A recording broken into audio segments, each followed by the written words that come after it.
उस मनुष्य का जीना धिक्कार है जो राम का नाम नहीं लेता है। भगवान के चरणों में जिसका शीश नहीं झुकता है, वो मनुष्य इस धरा पे बोझ के समान है, उसको जीने का अधिकार नहीं है, मर जाना चाहिए।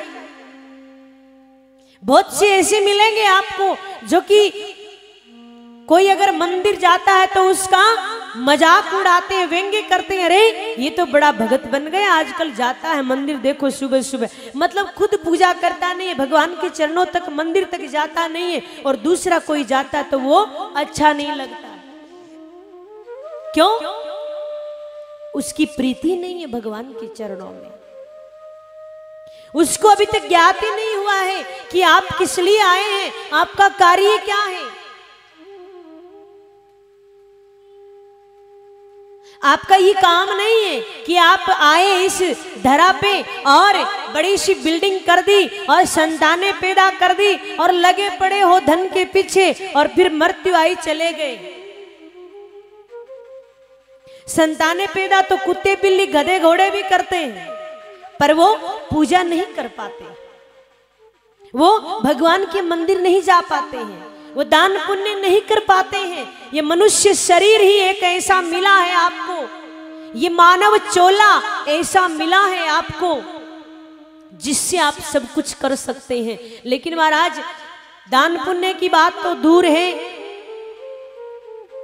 थोड़े से समय के लिए हम एक दूसरे से ईर्ष्या कर बैठते हैं, हमें थोड़े से समय के लिए एक दूसरे से द्वेष कर बैठते हैं। ये मालूम नहीं है कि कुछ ही समय के मेहमान हैं, कुछ ही समय के लिए आए हैं।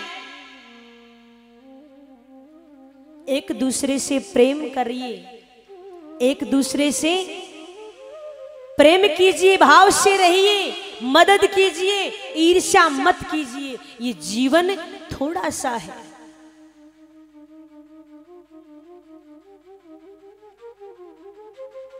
इस जीवन जो मानव जो शरीर है, इस शरीर में आने के लिए तो महाराज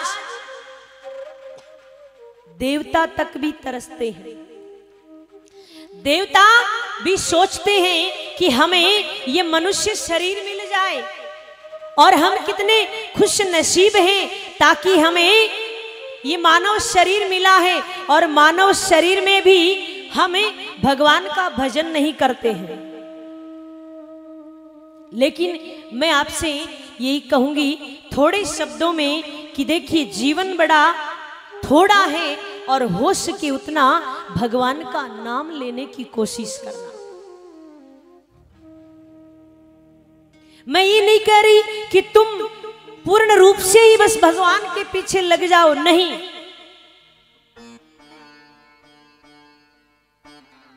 लेकिन भगवान को भूलिए भी मत। मैं ये नहीं कह रही कि तुम घर छोड़ दीजिए, नहीं, परिवार छोड़ दीजिए, नहीं, मैं ये नहीं कह रही। लेकिन हाँ, परिवार में रहते हुए भी भगवान को मत भूलिए। भगवान को भी याद रखिए, क्योंकि उसी की वजह से तुम्हारा जीवन चल रहा है, तुम्हारी एक एक श्वास चल रही है। ये जीवन